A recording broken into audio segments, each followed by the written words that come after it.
Dear students, so we are starting with our 8th lecture, which on logarithmic decrement and some numericals on free damped vibration. This is the part of your unit number 1, that is single degree of freedom system, free vibration. So today we are going to see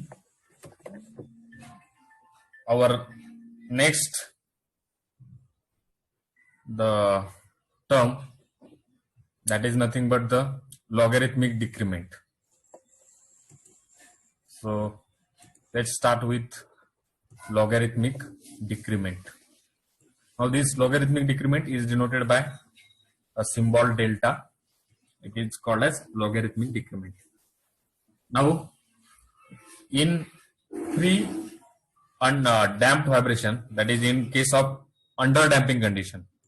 Now in free damped vibration we are going to consider only under damped system.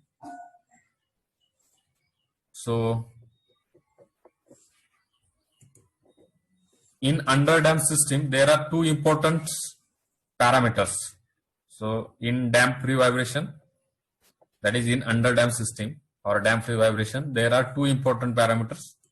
First one is natural frequency of damped vibration, that is denoted by a symbol omega d. What is natural frequency of damped vibration, that is omega d, and rate of decay of amplitude.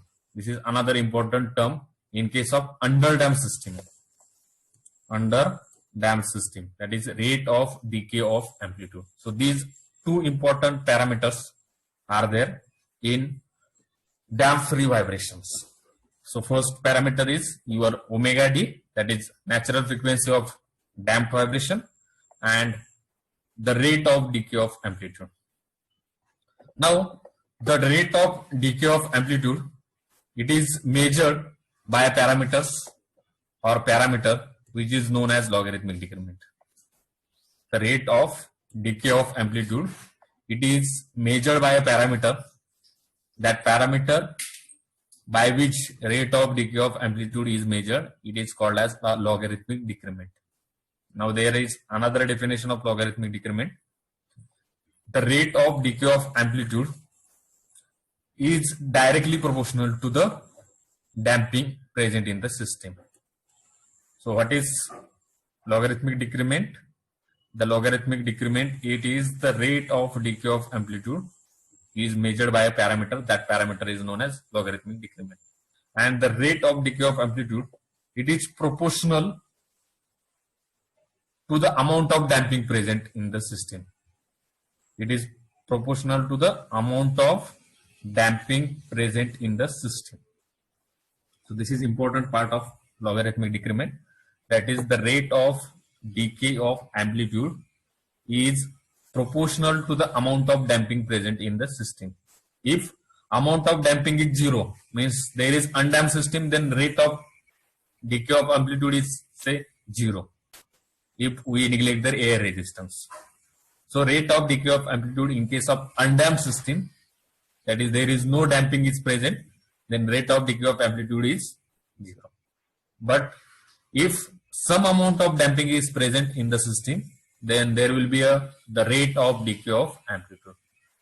Now the larger will be the damping, the greater will be the rate of decay of decay. Larger will be a damping, the greater will be the rate of decay, and the smaller will be the damping, the smaller will be the rate of decay.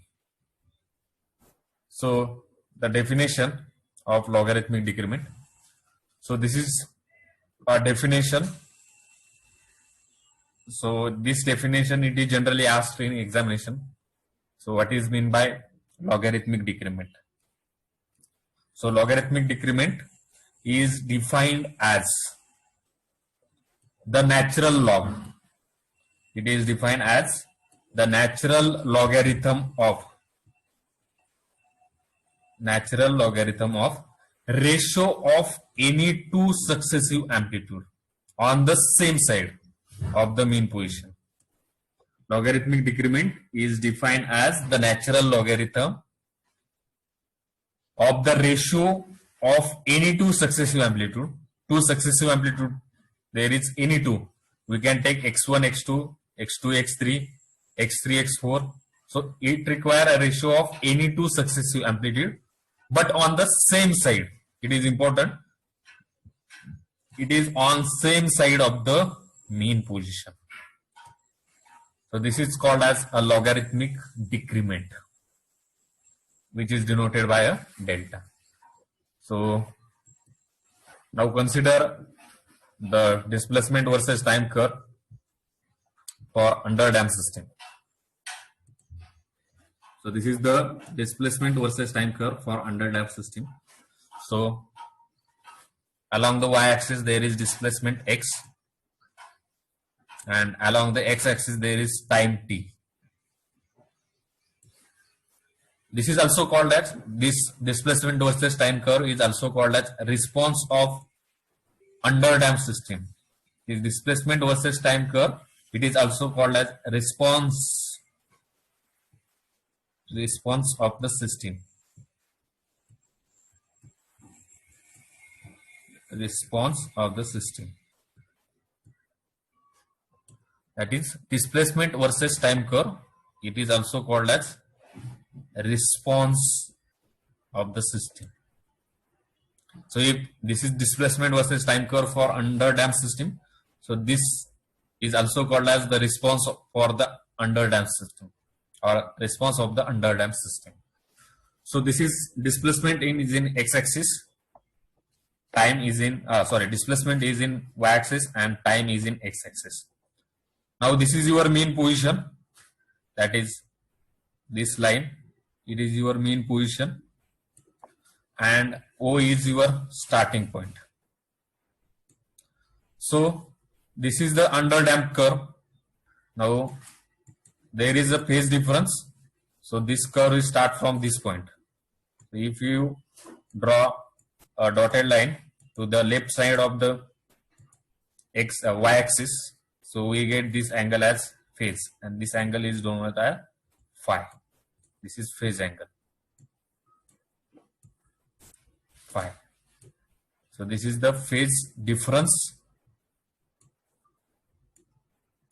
Now this is the x1 amplitude. Now this first amplitude in upper side, it is called as, say, x1 be the first amplitude at time, say, t1.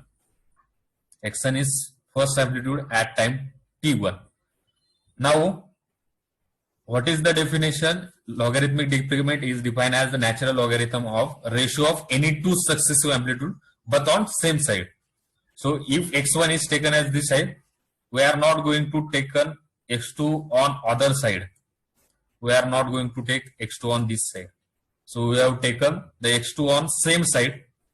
So after completing one cycle, now this is a point. So this is amplitude point at A.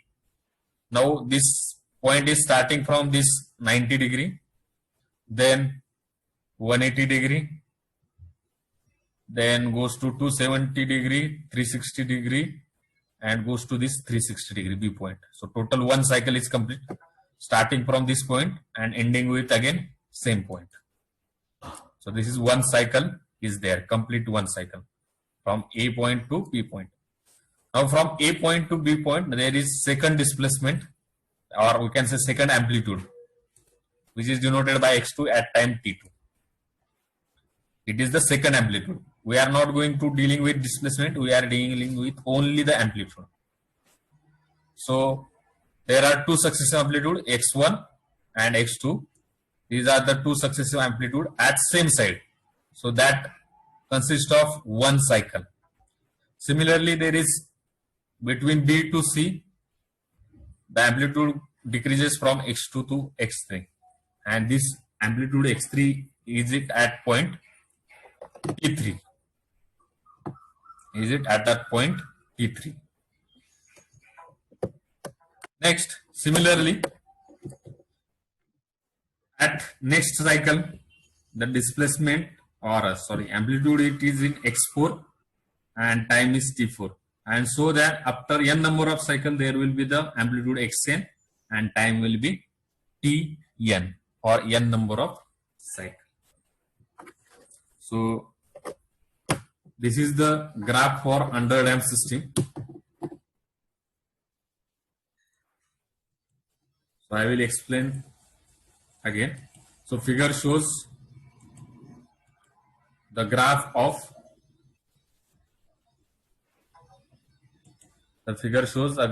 free vibration for underdamped system.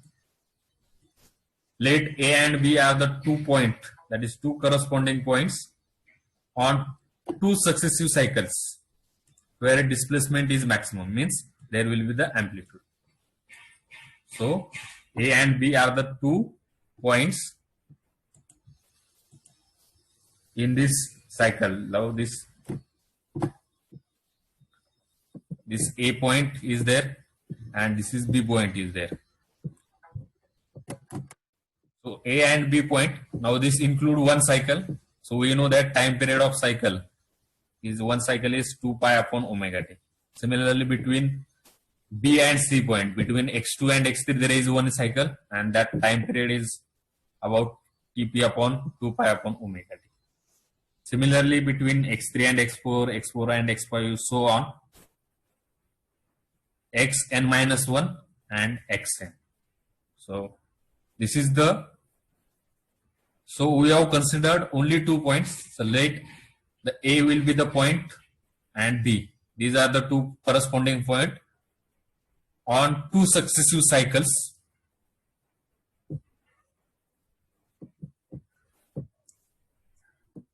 So from that we can find out periodic time. Now periodic time, it is nothing but between these 2 there is a time period. So time period is 2 pi upon omega t, and another time period we can find out from T2 minus T1. This is another time period because the x1 displacement or x1 amplitude is at time T1 and x2 amplitude is at time T2. So there are 2 formulae for Tp, that is time period or periodic time. That is, first formula is Tp is equals to T2 minus T1. This is the first formula. Tp is equals to T2 minus T1. And another formula of Tp is 2 pi upon omega d. Now what is the omega d? Omega d, the relation between omega d and omega n is this. That is square root of 1 minus zeta square into omega n. It is nothing but omega. So put this value of omega d in this equation. We get Tp is equals to 2 pi upon square root of 1 minus zeta square into omega n. So these are the 2 equations for time period. That is Tp is equals to T2 minus T1, and this is another equation, Tp is equals to 2 pi upon square root of 1 minus zeta square into omega n, or we can say 2 pi upon omega n. Now for underdamped system, we know that the displacement x1, the displacement, now let amplitude at time t1 is x1 and amplitude at time t2 is x2. So displacement x becomes x1, that is at time t1. So what is the formula? X is equals to capital X e raised to minus zeta omega n t. Now time is taken as t2 t1 into sine of omega dt.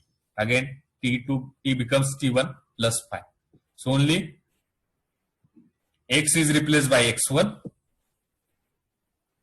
and t is replaced by t1.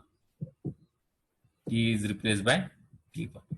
So this is same the equation, that is displacement equation in case of underdamped system, because we are going to see the underdamped system. So this is the first, that is the amplitude x1. Now similarly we can find out the amplitude x2, same way, but only difference is the x is replaced by x2, then your time is t2. Now at time t2 your displacement is x2. Formula again same, that is x2 is equals to x e raised to minus zeta omega n. T is replaced by t2 sine omega dt. again t is replaced by t2 plus phi.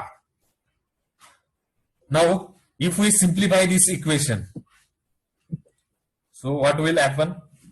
Now this term is same. Now from equation 1, we know that Tp is equals to T2 minus T1. So from that we get T2 is equals to T1 plus Tp. What is? Tp is equals to T2 minus T1. Therefore T2 becomes T1 plus Tp. So put value of T2 as T1 plus Tp. So what will happen? X e raised to minus zeta omega n. T2 is replaced by T1 plus Tp. Sin omega d. Again T2 is replaced by T1 plus Tp. This T2 is, we have to put the value of T2 as T1 plus Tp.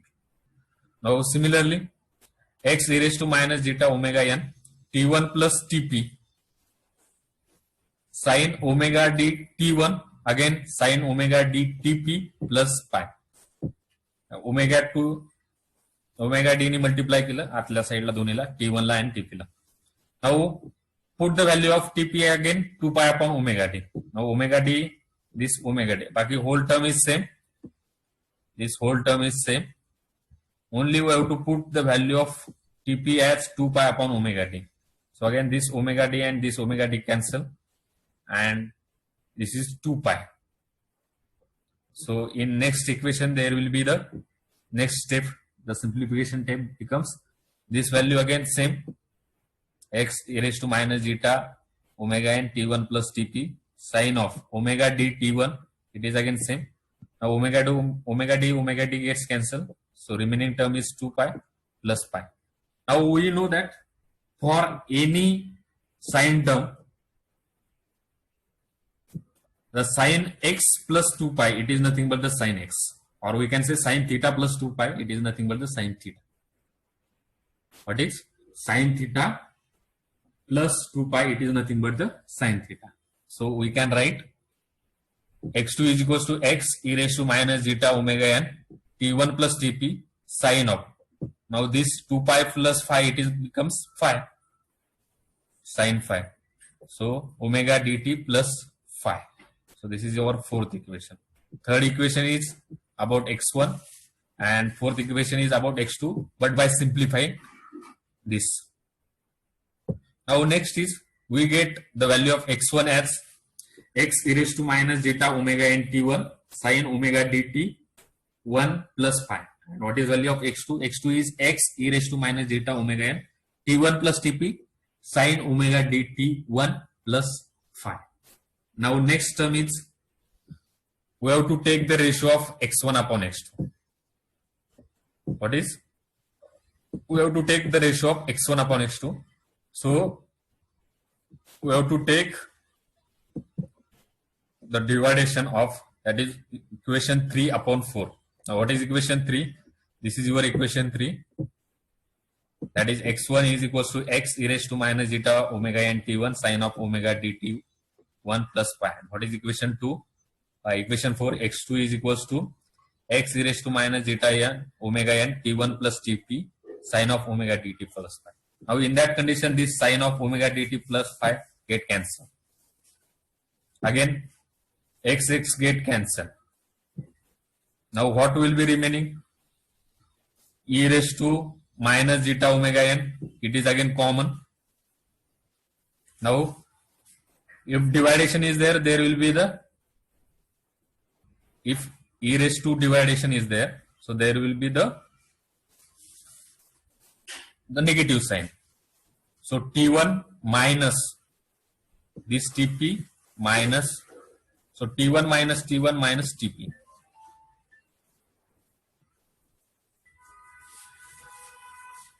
T1 minus T1 minus Tp. So T1 get cancelled.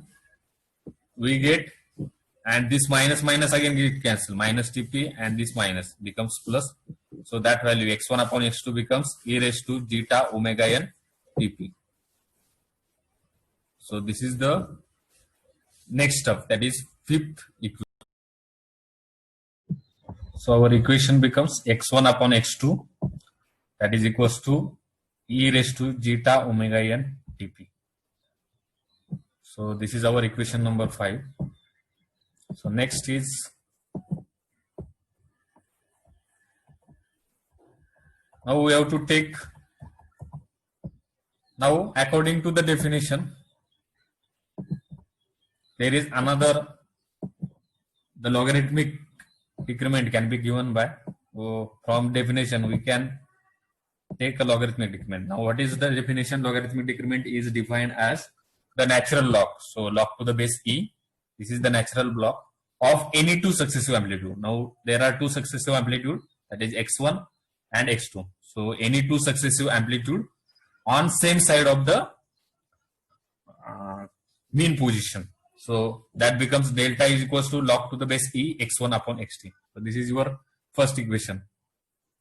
So if we have to put the value of x1 upon x2. We have calculated this value x1 upon x2 from equation number 5. Now we have to put that value, that is x1 upon x2. So we get the delta log to the base e raised to zeta omega nt. Now log to the base e into e raised to. So that becomes delta is equals to zeta omega n tp, because log to the base e raised to x, that becomes x. So delta is equals to zeta omega n tp. Now what is the tp? Tp is nothing but the 2 pi upon omega d. Now what is value of omega d again? So the value of omega d, it is given by square root of 1 minus zeta square into omega n. So that becomes, so zeta omega n, and tp is 2 pi upon omega d. So this omega d, the value of omega d is square root of 1 minus zeta square into omega n. Now again omega n cancel. So we get delta is equals to the value of delta, that is logarithmic decrement. The value of delta is equals to 2 pi zeta upon square root of 1 minus zeta square. Now this logarithmic decrement, it is only depends on the damping factor.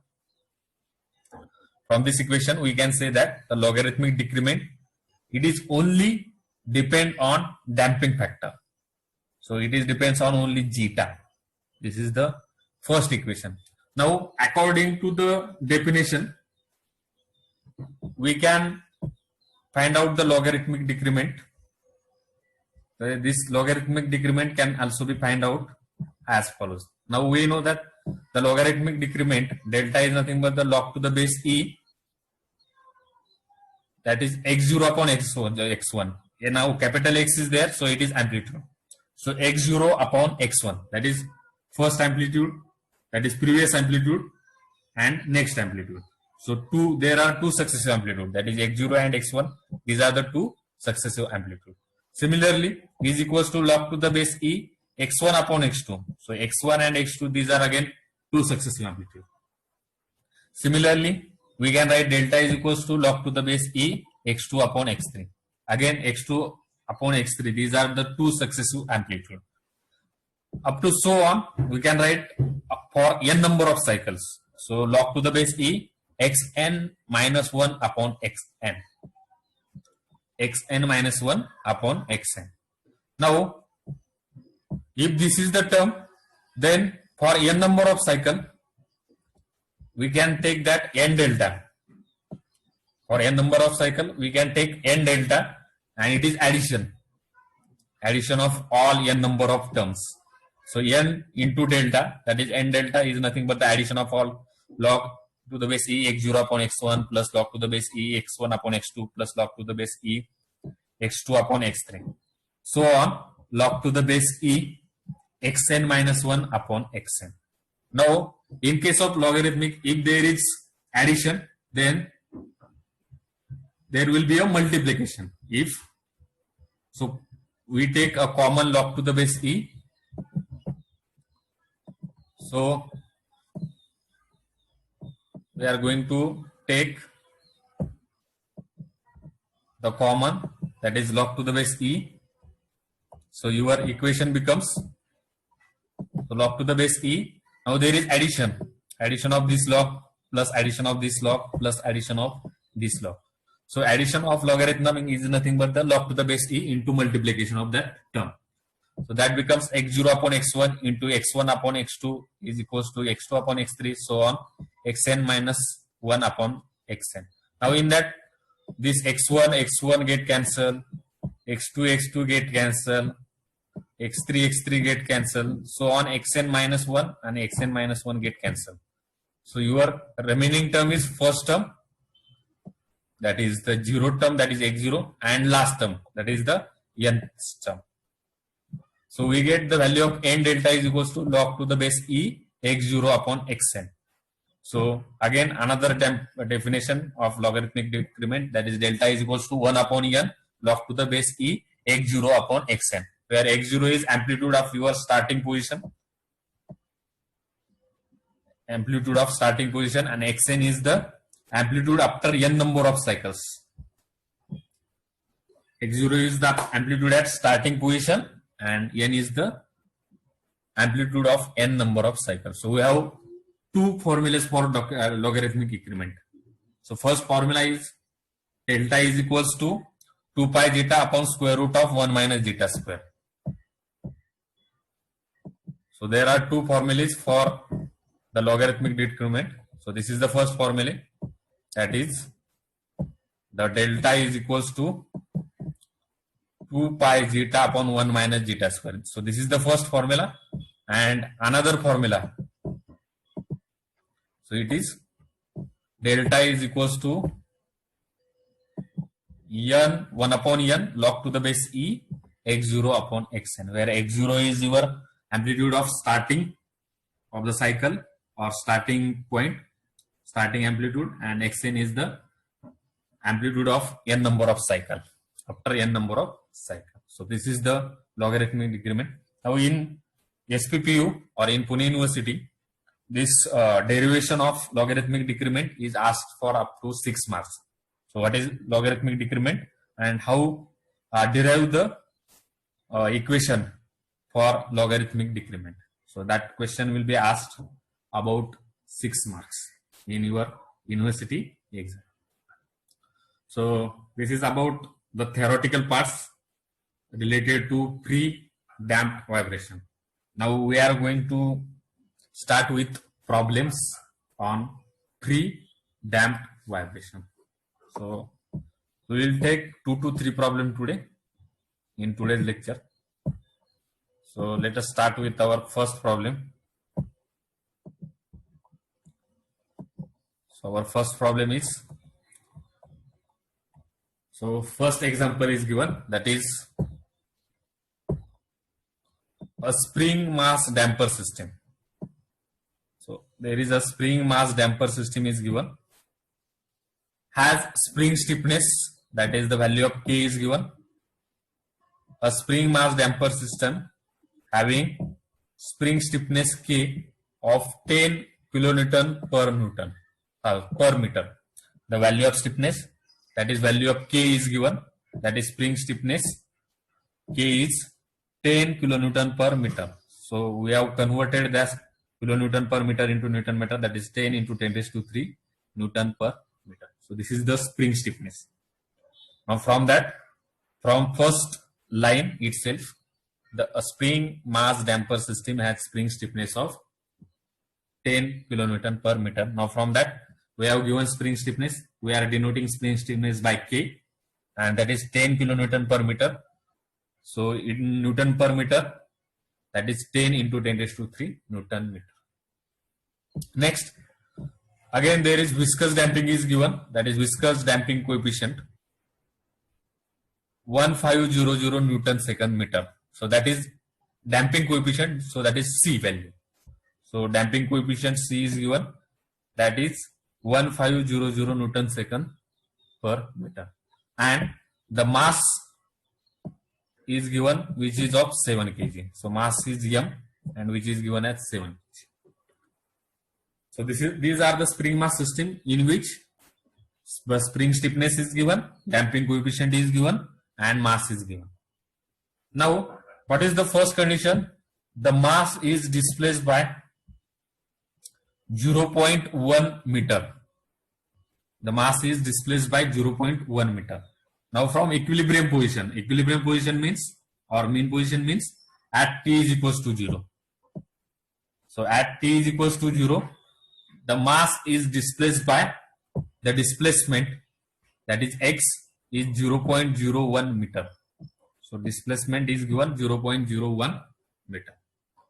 And at same time, that is at t is equals to 0, the velocity is given. So it is released with velocity 10 meter per second. So velocity is given 10 meter per second, but given that in the direction of return motion, in the direction of return motion of the mass. This direction is not given along the motion of the mass. It is given direction return motion of the mass. Means we can say if this is spring mass system, so this is first condition from mean position to extreme position. So this is displaced by displacement x and your velocity is in this direction.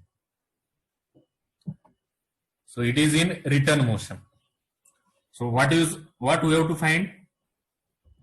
This negative sign indicates that the motion of mass is in return motion. So that negative sign is indicated. That is minus 10 meter per second square. Now from this problem, what we have to find? We have to find an expression for displacement. We have to find an expression for displacement x of mass in m and in terms of t. And again, we have to find out displacement after time t is equals to 0.02 second. First, we have to find out expression for x, that is displacement of a mass in terms of time, that is t. And second, we have to find out displacement of mass after time, that is 0.02 second. So time is given, that is after 0.2 second. So where first we have to construct the mathematical model. So what is the mathematical model? So I have constructed a mathematical model. So there is spring mass system. If you see, so there is a spring having stiffness K, damper having damping coefficient C, and mass having R, the body having mass M. Now this is your mean position and this is the displaced position. So I am directly going with displaced position.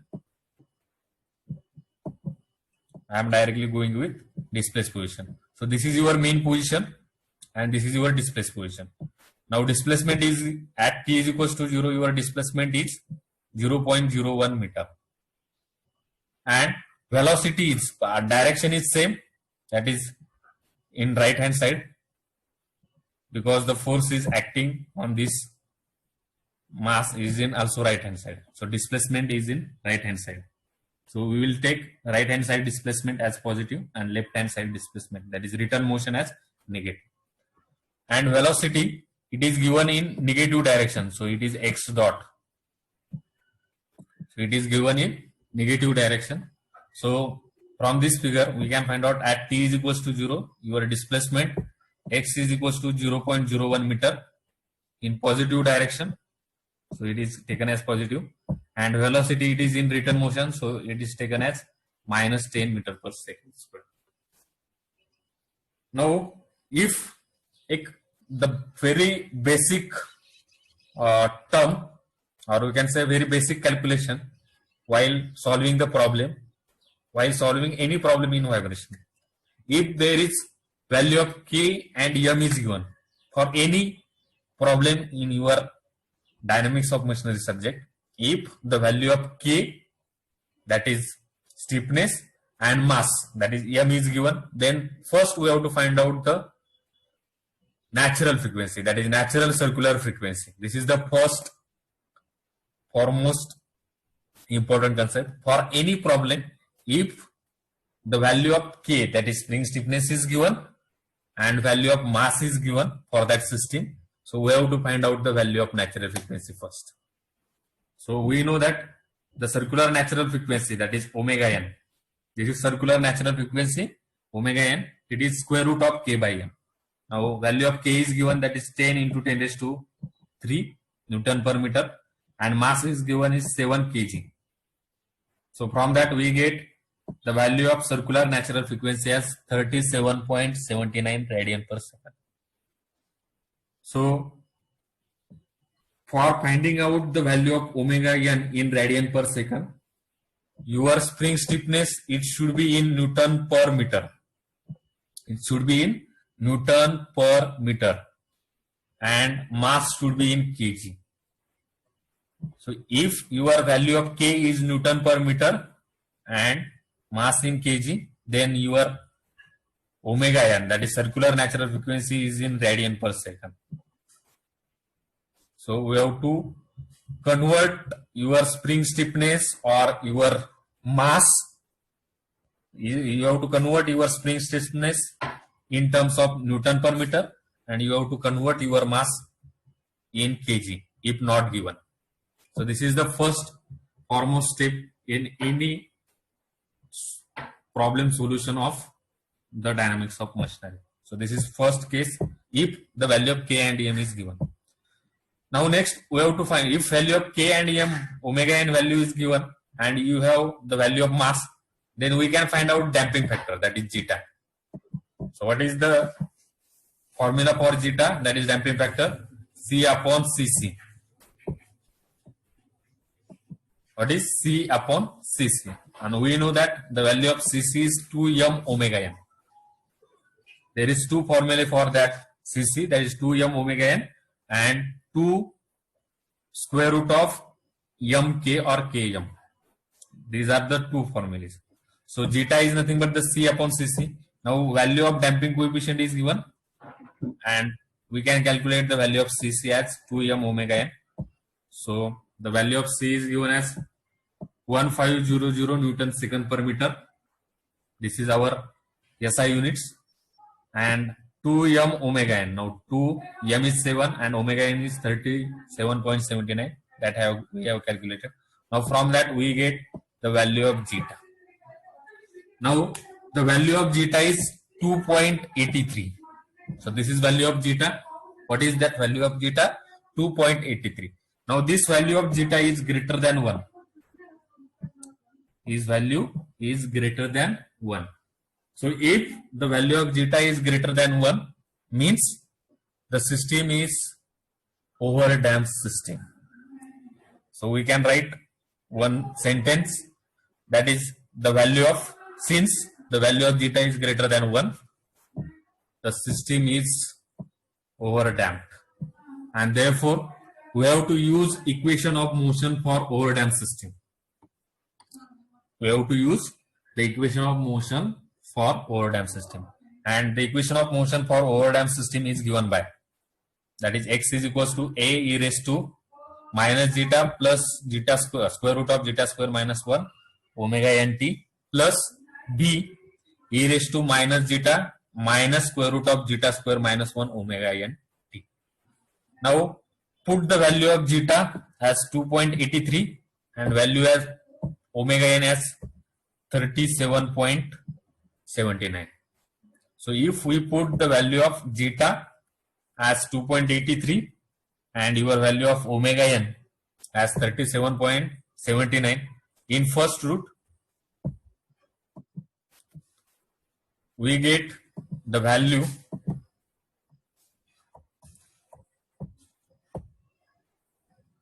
so by putting the value of zeta and omega n, so we have to put value of zeta as 2.83 and value of omega n. So we get the term, first term, E is equals to A e raised to minus 8.69 t. So if we put the value, hold this term, so that value becomes minus 6.89 t.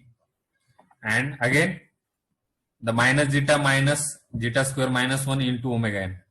If we put the value of zeta and omega n, so that term becomes minus 206.99 minus 206.99 t.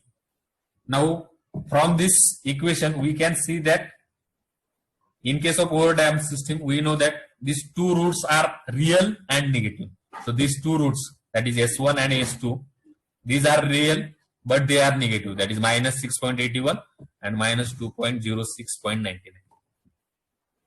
Now we get this displacement equation. So we have covered the first point of your problem. So we have to find out the expression of displacement in terms of t. So, and again, this is not found out yet because we have to find out the two constant, that is a and b. Now for that we have to find out two constant. So we have to differentiate this equation number 1 with respect to t. So we get dx by dt is equals to e raised to x derivative e raised to x into derivative of x. So that becomes minus 6.81 into a e raised to minus 6.89 t. Similarly, plus becomes minus because this term is minus. So minus 206.99 into e raised to minus 206.99 t. So what is the derivative of e raised to x? E raised to x derivative is e raised to x into d by dx of x. d by dx of x. So dx by dx is becomes 1. So that we know that the derivative of e raised to x is only e raised to x because we neglect this dx upon dx as 1.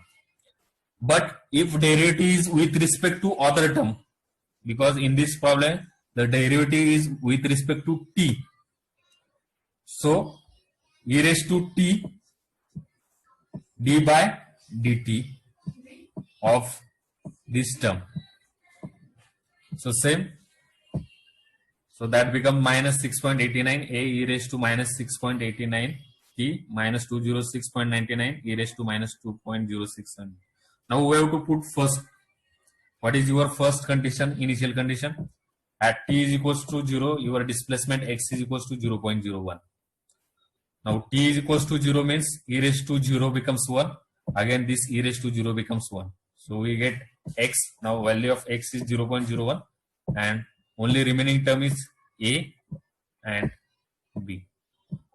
These are only remaining term. So we get our third equation. Now similarly, we have to put second boundary condition. Now what is second boundary condition? The second boundary condition is at t is equals to 0, your x dot is minus 10, that is minus 10 meter per second. So this is the equation for x dot, that is velocity. So velocity is given minus 10. Then again t value is 0, so e raised to 0 is 1. So remaining term is 6.89 minus a. So this term becomes 1 because the value of t is 0. So this becomes 1. Similarly, in this case also, if value of t is 0, so this term becomes 1. So remaining term as, now there is b. So remaining term as 6.89a, that is minus 6.89a minus 2.0699b. Now these are the two simultaneous equations, that is equation 3 and equation 4. These are the two simultaneous equations and there are two unknowns, that is a and b. So from these two simultaneous equation you can solve in calculator also, or we can directly we can subtract from equation 1 to 2 or 2 from 1. So from that we get two values of a and b. By solving this equation number 3 and equation number 4, we get two values. So that values are a. So the value of a becomes minus 0.04 and value of b is 0.05. Now substitute this value of a and b in equation number 1. We get the final equation in terms of t. So that becomes x is equals to minus 0.04 e raised to minus 6.89 t plus, now which value is in plus, so 0.05 e raised to minus 206.99 t. So this is the expression for given system in terms of t. It is the expression for displacement for given system in terms of t. Now we have to find out the displacement after time t. So we have given the time t is equals to 0.02 second. So we have to put only the value of t is 0.02 second, and after that we have to find out the value x. So by putting the value of t at 0.02 second, and after doing calculation, we get displacement x is equals to 0.034 meter. Now there is negative displacement. So what negative sign indicates? The negative sign indicates that the displacement, it is in opposite side of the mean position. The displacement is in opposite side of the mean position. So this is the first example we have considered or taken in free undamped vibration, and it is depends on overdamped vibration, that is overdamped free vibration. So this is about the first example. Now we are going to consider our second example. So what is your second example is given? A second example is given, that is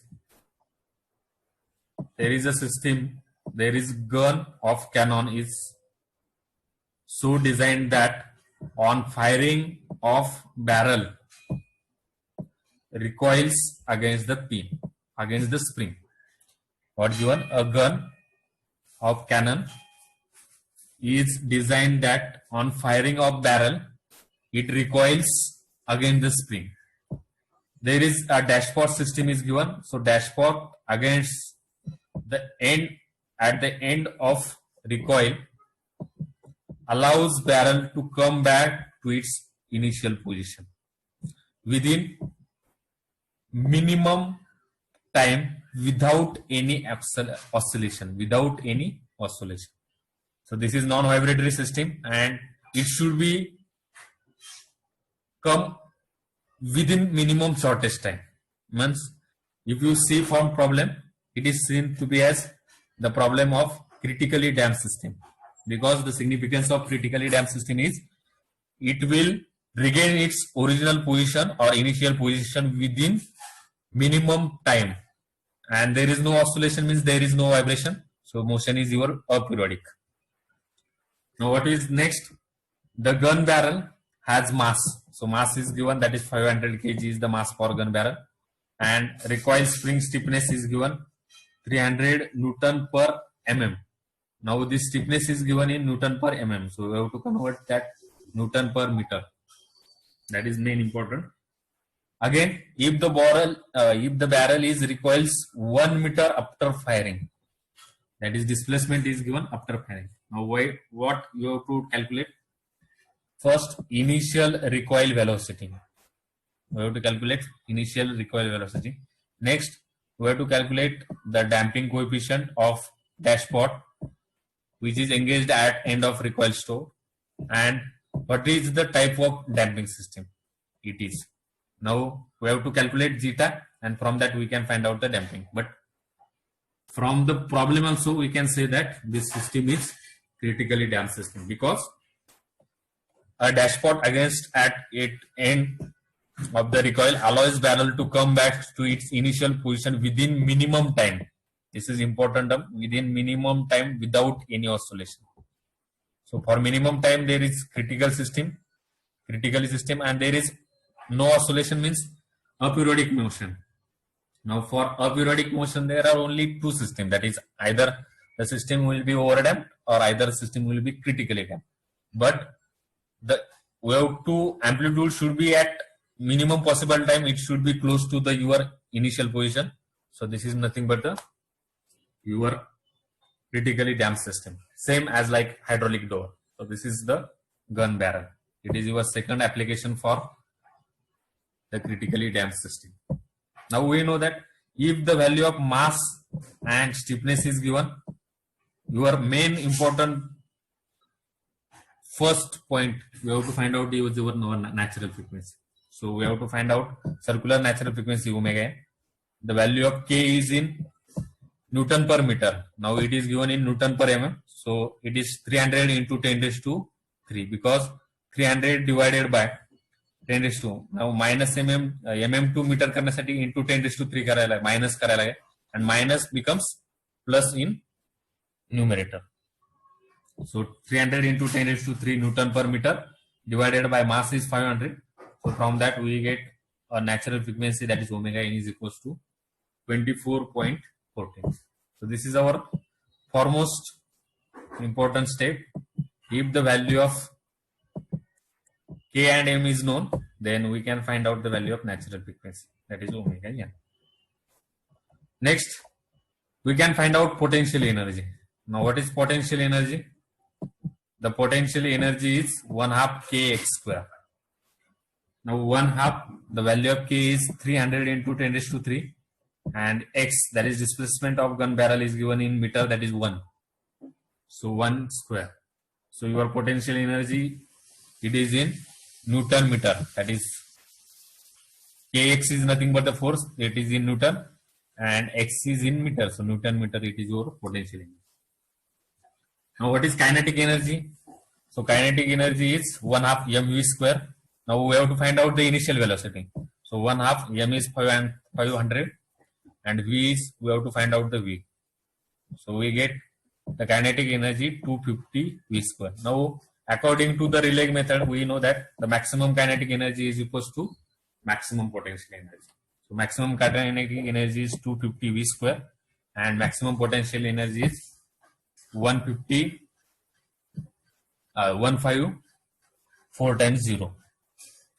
So from that we can find out the velocity, and that velocity, after calculating, we get velocity 24.49 meters per second. So this is velocity. So this is our first term, that is initial recoil velocity of gun barrel is 24.49. Now next, second we have to find out the damping coefficient. We have to find out the C and what type of damping system is there. So damping coefficient Cc. So first we have to find out damping coefficient Cc. So we know that damping coefficient, critical damping coefficient Cc is 2m omega n. So 2, the value of m is 500 and omega n is 24.49. So we get value of Cc is 24.49 into 10 raised to 3 Newton second per meter. Now, I have also told in problem that the dashpot allows the barrel to come back its initial position within minimum time without oscillation. Hence, your system must be critically damped system. So for critically damped system, the value of zeta is 1. And what is zeta? Zeta is nothing but the C by Cc is equals to 1. So we get C is equals to Cc. So we get damping coefficient C is equals to same as that of Cc, that is 24.49 into 10 raised to 3 Newton second per meter.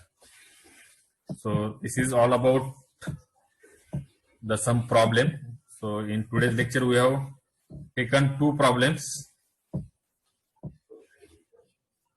One is on overdamped system and another on is critically damped system, that is the example gun barrel. So thank you.